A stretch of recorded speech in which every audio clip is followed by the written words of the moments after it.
Nah, di sini ada poin pertama, yaitu budaya 3D. Ada disiplin diri, disiplin waktu, dan disiplin peraturan. Jadi di sekolah saya, Miss, ada menerapkan yang namanya budaya 3D. Jadi saya menemukan ada masih beberapa anak yang kurang dalam disiplin diri, disiplin waktu, maupun disiplin peraturan. Nah, pada poin kedua juga ada pembiasaan hidup bersih dan sehat. Nah, masih saya temukan juga ada beberapa anak yang masih kurang dalam membiasakan diri untuk hidup bersih dan sehat. Nah, dengan melihat situasi dan kondisi yang ada di sekolah saya mengambil inisiatif untuk menerapkan budaya jujur di sekolah saya. Nah, terus dalam kita mendidik anak-anak ini, dalam mendidik anak usia dini adalah salah satu hal yang sangat penting. Pendidikan ini tidak hanya berkaitan dengan pelajaran saja, tetapi pendidikan juga mengedepankan moral etika anak. Nah, jadi saya mengambil judul ini untuk menerapkan budaya jujur, kesadaran anak-anak baik itu pada sikapnya maupun perbuatannya. Oke, lanjut. Miss, ini suara saya kedengaran kan, Miss? Lanjut ya. Oke. Nah, adapun metode yang saya lakukan selama saya menerapkan praktik budaya jujur ini, itu yang pertama melalui praktik budaya 5 kelas. Kedua, ada kegiatan belajar mengajar, kemudian dari datang datang dari anak datang hingga anak pulang. Kemudian ada mengecek atau menanyakan pada anak dari kegiatan anak-anak sebelum berangkat ke sekolah, ada mencuci tangan atau mengurus diri. Kemudian melalui metode literasi. Nah, metode ini saya lakukan dari anak awal datang hingga pulang ke sekolah. Kami guru-guru mengingatkan kepada anak untuk menjaga kebersihan diri, menjaga peraturan. Kita mengingatkan anak bahwa misalnya pada poin disiplin waktu. Disiplin waktu ini anak-anak kita kan sudah menginformasikan kepada anak bahwa pergi ke sekolah ini datangnya tepat waktu. Misalnya seandainya jadwal anak ini jam 7, maka anak itu sadar bahwa oh iya, jadwal sekolah saya jam 7, jadi saya harus tepat waktu datang ke sekolah. Jadi anak itu memiliki kesadaran diri. Uh, Mereka sadar bahwa oh, aku tidak mau terlambat, saya tidak mau terlambat pergi ke sekolah, saya mau. Jadi dari kesadaran anak itu memiliki nilai atau karakter jujur yang ada pada dirinya. Kemudian metode pada pikir budaya 5S ini, biasanya kami di sekolah memberi anak-anak ini tugas, memberi anak-anak ini tugas sebagai petugas piket. Jadi ada jadwalnya, ada kelas A, ada TKB. Jadi anak-anak ini sadar akan tugas dan tanggung jawabnya. Terus ada juga aturan-aturan yang mereka ikuti. Misalnya membawa teman-teman dari awal masuk, minta anak pulang silakan masuk, persilakan temannya untuk masuk. Jadi anak itu sadar dengan tugas dan tanggung jawabnya. Kemudian, oke, lanjut. Kemudian ada metode yang ini, poin keempat ada atribut. Nah, anak-anak ini sadar bahwa mereka itu harus disiplin diri. Kalau ke sekolah itu harus memakai atributnya dengan lengkap. Mereka sadar bahwa jika ada salah satu anak yang tidak membawa dasi atau topi, mereka sadar, oh iya, saya tidak membawa dasi. Nah, jika kita mengingatkan anak-anak kembali untuk pada saat ke sekolah atau saat acara, anak-anak harus selalu memakai atributnya dengan lengkap. Kemudian ada metode literasi.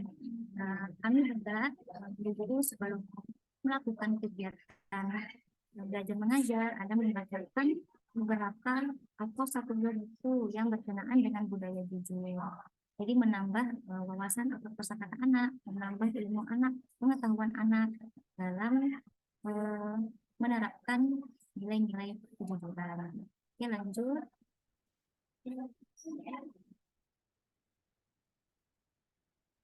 Oke, nah, pada tahap ini pada tahap pelaksanaan.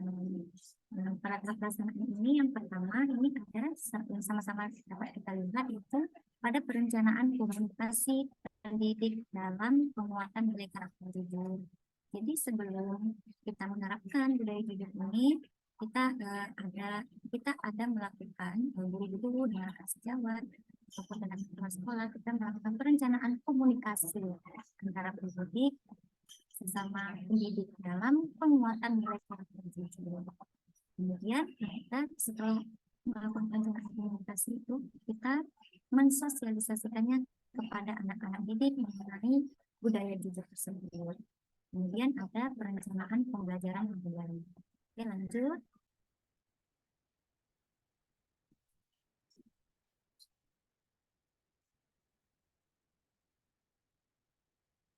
Kemudian ada ini yang di awal tadi sudah sempat saya jelaskan, ada pelaksanaan pada tiket budaya 5S. Dapat kita lihat anak-anak menyambut teman-temannya. Mereka memiliki rasa tanggung jawab akan tugas yang telah diemban.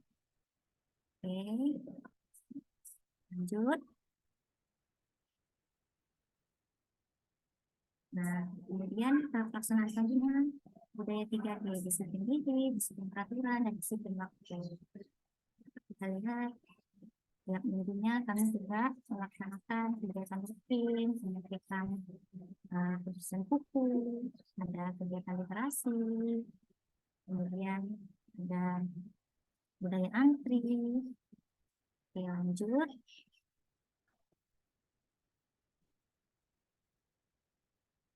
Ini budaya disiplin. Oke, lanjut. Kemudian pada pelaksanaan ini juga saya juga ada mengajak anak-anak untuk melakukan atau membuat tepukan, namanya tepuk anak jujur. Nah, nanti sebelum membacakan buku pada anak, mengajak anak-anak terlebih dahulu untuk tepuk jujur. Kemudian anak-anak senang melakukan sesuai aturan maupun kesepakatannya. Apapun aturan yang ada selama di kegiatan belajar mengajar, anak-anak itu anak-anak selalu jika anak-anak itu memiliki kesadaran dalam perbuatannya, mereka mengingat bahwa ada aturan-aturan pada saat berkegiatan, mereka senang melakukannya dan sesuai dengan aturan yang telah ditentukan oleh gurunya.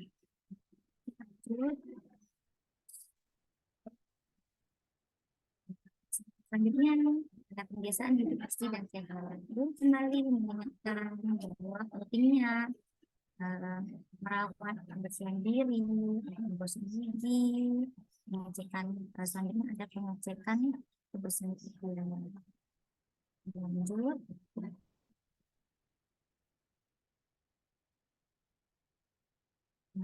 Dampak dari penerapan budaya jujur yang saya lakukan, ada yang dari sebelumnya hingga sesudahnya.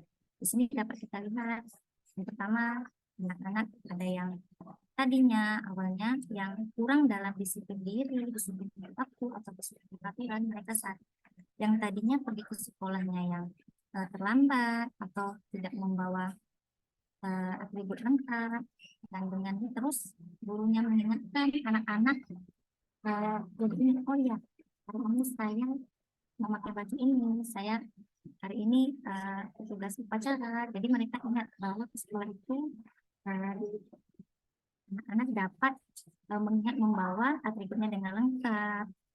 Terus kemudian yang tadinya kemudian budaya jujur ini tidak hanya pada eh, perbuatan saja, namun juga pada ucapan. Pada saat kegiatan belajar mengajar, mereka jujur bahwa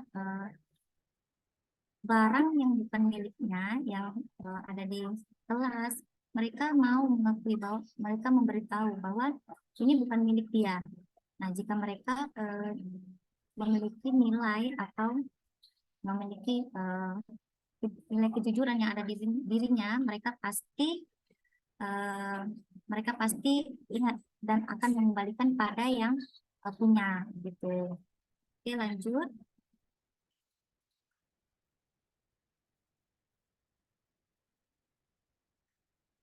Tapi penilaian yang dilakukan salah satunya dapat dilihat dari laporan perkembangan pribadi siswa. Itu laporan perkembangan pribadi siswa. Di sini ada poin-poinnya ya, Bunda ya, Miss ya.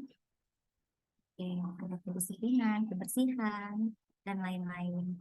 Jadi tiap bulannya itu kita nilai selama sebulan itu apakah ada peningkatan pada anak atau malah semakin menurun.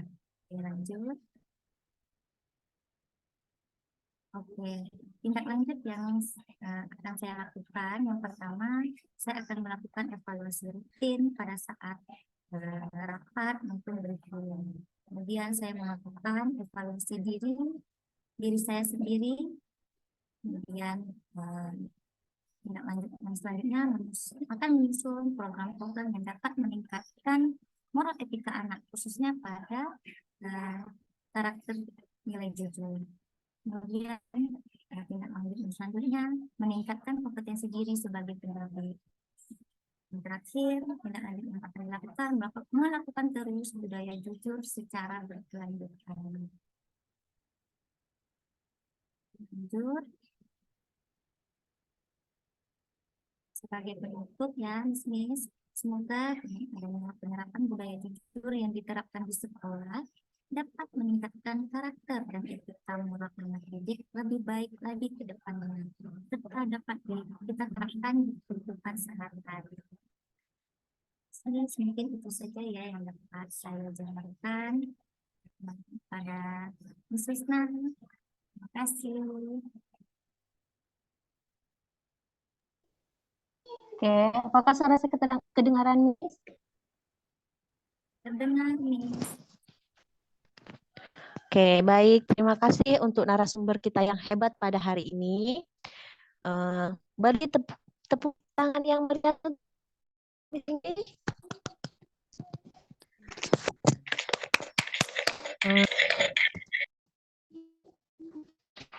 Bagi teman yang ingin bertanya kepada narasumber kita ini, materi yang telah dipaparkan, dipersilahkan.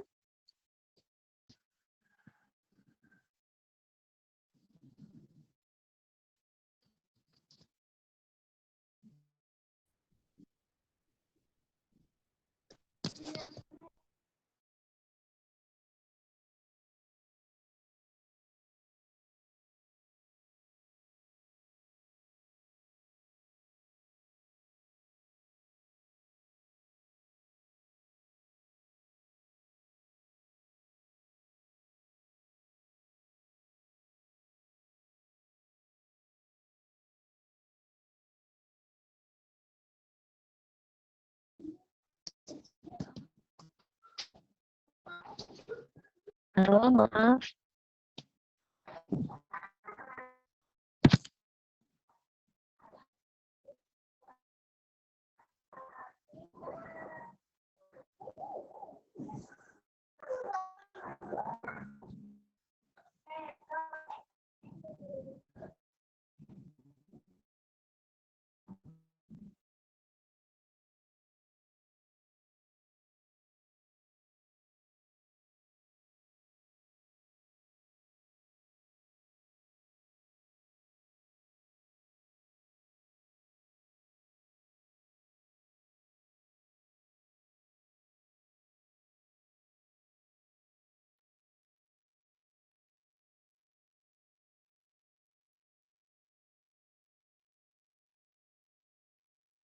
Halo, Miss Wisna. Apakah Miss Wisnanya terlempar? Oke, baik. Kalau begitu, saya bantu coba bisnis yang lain. Ada yang ingin berbagi mengenai praktek baiknya atau ada yang ingin ditanyakan, boleh sama-sama kita sharing ya, Miss. Mungkin Miss Rusnanya sedang terlempar. Kebetulan pada saat kita Zoom ini cuacanya juga sedang mendung ya, Miss ya. Kalau cuaca di tempat saya mendung nih, Miss. Kalau di tempat Miss yang lain bagaimana? Apa oke? Halo, Oh, ya Miss Rusna. Akhirnya Miss Rusna juga bergabung. Halo Miss Rusna. halo. Bagaimana Maaf ya jaringan. Iya, nggak apa-apa Miss Rusna. Oke, Bagaimana baiklah. nih? Ya, Ya, lanjut apakah Miss Rusna teman-teman ada boleh. yang mau berbagi praktik baik?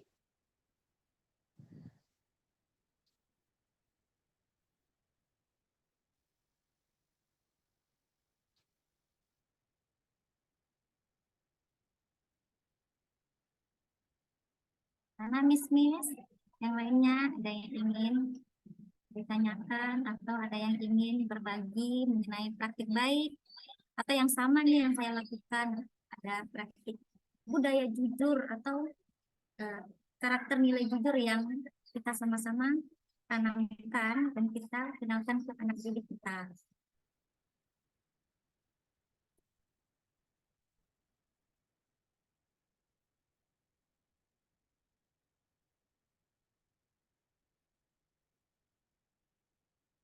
Saya lihat dulu nih, siapa nih yang hadir. Miss Debbie, Miss Devi, Mrs. Nida, Miss Megawati, Miss Oktaviana, Miss Siti, Miss Suci. Bagaimana Miss? Apakah di sana cuacanya oke, Miss?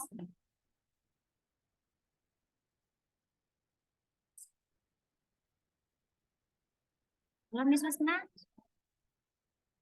apakah Miss Rusna terlempar? Saya tidak melihat gambar Miss Rusna.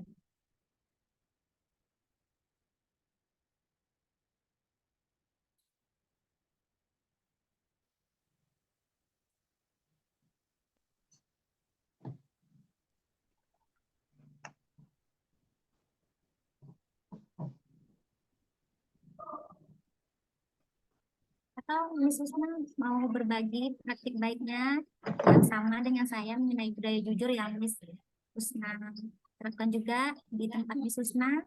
Boleh.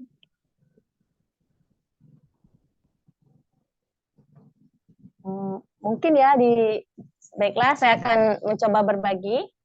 Ya, Apakah silakan. Sangat- suara saya terdengar? sangat jelas. Oke, mungkin untuk penerapan budaya jujur di sekolah itu sangat bagus ya, karena kita mengajarkan kepada anak untuk bersikap jujur dari usia dini, sejak dini kan. Apalagi untuk anak-anak sangat jujur sekali. Anak-anak itu tidak bisa untuk berbohong. Dah, itu saja, Miss Inggi. Bagi teman-teman yang lain ingin berbagi praktik baik di sekolah masing-masing, dipersilakan, atau yang ingin bertanya.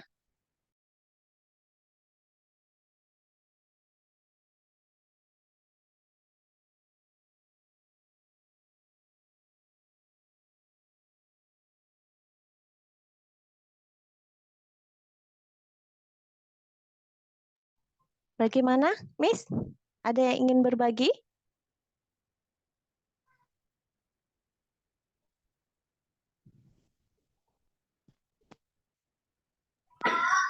Saya Maaf Miss ya. Husni.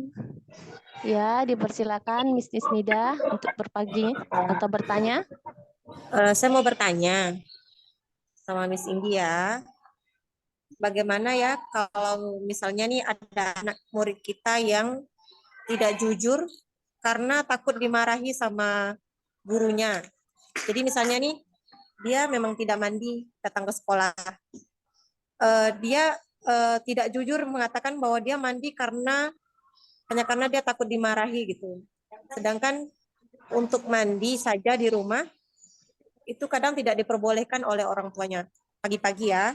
Jadi dia juga jadinya tidak jujur kepada gurunya kalau dia itu tidak ada mandi hanya untuk mencari aman. Gitu. Serba salah juga anak ini. Kalau di sekolah ditanyain, takut dimarahin. Kalau di rumah tidak dibolehkan mandi. Kira-kira solusinya seperti apa ya, Miss? Mungkin hanya itu saja. Terima kasih. Baik, terima kasih Mrs. Nida, pertanyaan yang sangat luar biasa. Wah, sepertinya masalah kita sama nih Mrs. Nida. Saya juga sama, saya juga menemukan anak saya yang tidak jujur nih mengenai masalah mandi ini. Ya, jadi biasanya yang saya lakukan, saya mengingatkan terus anak itu. Saya mengingatkan terus bahwa pentingnya mandi, pentingnya kebersihan, pentingnya menjaga kebersihan diri, gitu. Nah, mengenai takut anak-anak ini marah, takut kita marah nih, kan dia nggak jujur nih, atau dia udah jujur, kalau dia nggak mandi, takut kita marah. Mungkin solusi menurut saya ini ya, Miss, alangkah baiknya kita ke depannya juga coba kurangi, jangan terlalu marah gitu kepada anak apabila dia tidak mandi. Boleh kita menegur, tapi jangan sampai buat anak ini merasa takut kita marah gitu. Kemudian kalau bisa nanti kalau di rumahnya ini dia memang tidak memungkinkan untuk mandi, di sekolah boleh kita bawa anak itu mandi sebentar begitu. Mungkin jawaban saya itu, Mrs. Nida. Terima kasih. Makasih Miss Inggi jawabannya. Boleh ada tambahan sedikit, Miss? Boleh, Miss. Boleh silakan. Apakah ada indikator tertentu yang khusus ya untuk indikator jujur di tingkat PAUD itu seperti apa sih, Miss Inggi? Oke, baik Mrs. Nida. Ada beberapa indikator yang berkenaan dengan kejujuran Mrs. Nida. Namun di sini saya tidak menjelaskan, saya tidak membuat indikatornya. Nanti saya ada, nanti kalau ada saya kasih ke Mrs. Nida ya. Kalau untuk sekarang saya tidak ada indikatornya Mrs. Nida. Cuman ada di untuk anak PAUD. Gimana Mrs. Nida? Oke, baik. Terima kasih Miss jawabannya. Saya rasa Ya, cukup. sama-sama Mrs. Nida. Terima kasih juga atas pertanyaannya. Lanjut, Mbak Usna.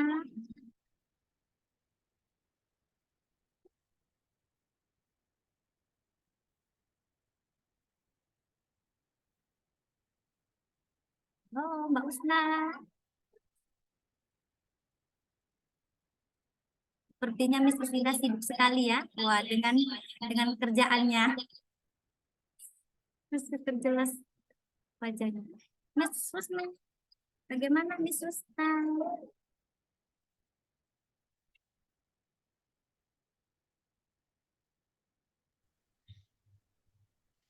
Miss Mega sama Miss Debbie mau berbagi praktik baik tentang jujur. Oke, silakan Miss Mega dan Miss. Oke, Miss Mega dulu dia boleh.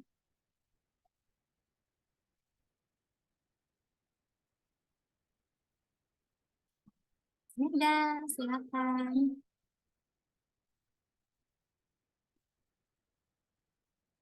Miss Mega.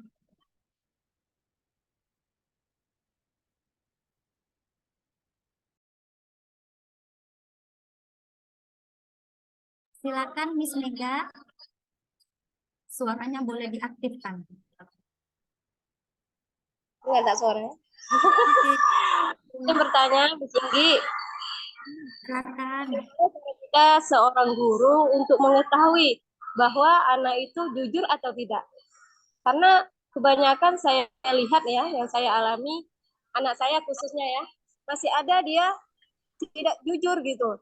Jadi gimana kita sebagai guru itu untuk mengetahui bahwa anak itu jujur atau tidak? Terima kasih. Baik, Miss Mega, saya bantu jawab ya, yang saya ketahui. Nah, anak-anak ini anak-anak ini kan anak usia dini, usia di mana anak-anak ini yang jarang sekali kita temui mereka itu suka berbohong. Mereka itu jujur dengan keadaannya.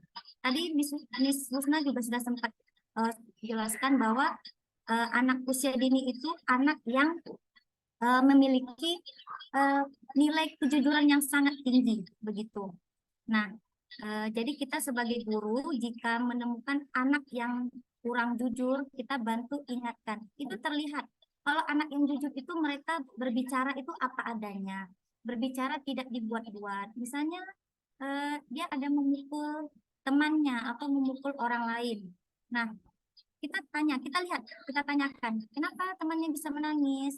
Kalau kita melihat ketakutan di mata anak itu kita lihat kurangnya atau jujurnya anak itu. Mungkin itu saja ya Miss Mega. Terima kasih. Baik, terima kasih Miss Inggi. Sama-sama. Miss Husna. Miss Inggi, saya boleh tanya? Baik. Ya, silakan. Miss Mega. Gini ya Miss ya, ini kan yang Miss bahas tadi tentang budaya jujur untuk anak-anak PAUD ya. Sekarang ini yang ada juga ditemukan masalah yang gurunya ini yang tidak punya perilaku jujur gitu Miss ya. Mungkin ada hal-hal sepele yang mungkin kita tidak sadari demi mencari aman atau takut akan sesuatu, bisa jadi kita juga sebagai pendidik berperilaku tidak jujur. Misalnya nih, ini di luar dari pekerjaan juga ya.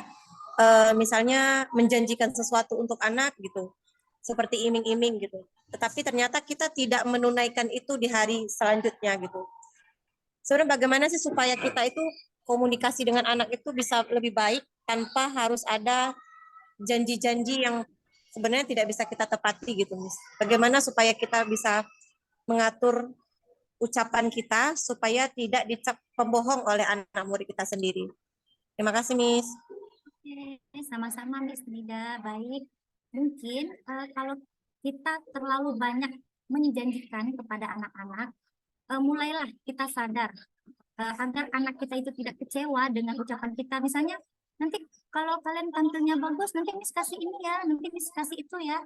Kedepannya coba kita juga kurangi untuk menjanjikan kepada anak. Coba kita berikan semangat, berikan dulu kepercayaan kepada anak. Berikan mereka yang terbaik, yang apa yang akan mereka tampilkan. Misalnya mereka ingin tampil. Nah, coba anak-anak Miss nanti yang semangat ya tampilnya ya. Kita beri ucapan motivasi. Nanti Mama sama Papa happy loh lihat kita, bangga loh lihat kita. Jadi kita jangan langsung memberikan janji kita ingin memberi. Nanti Miss kasih ini ya, nanti Miss kasih itu. Padahal nanti akhir-akhirnya kita yang lupa. Oh ya Miss lupa, besok ya. Sampai anak itu kecewa pada kita. Mungkin itu Miss Ismida. Oke, Miss. Makasih, Miss, jawabannya. Mungkin hanya itu saja. Sudah. Sama-sama, Miss Ismida.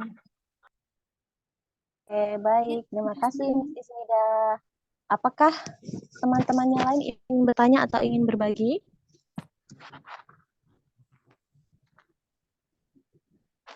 Dipersilakan. Sebentar, Miss Husna, saya juga Ya. ingin menyampaikan. Nanti sudah 4 Zoom ini berlangsung selama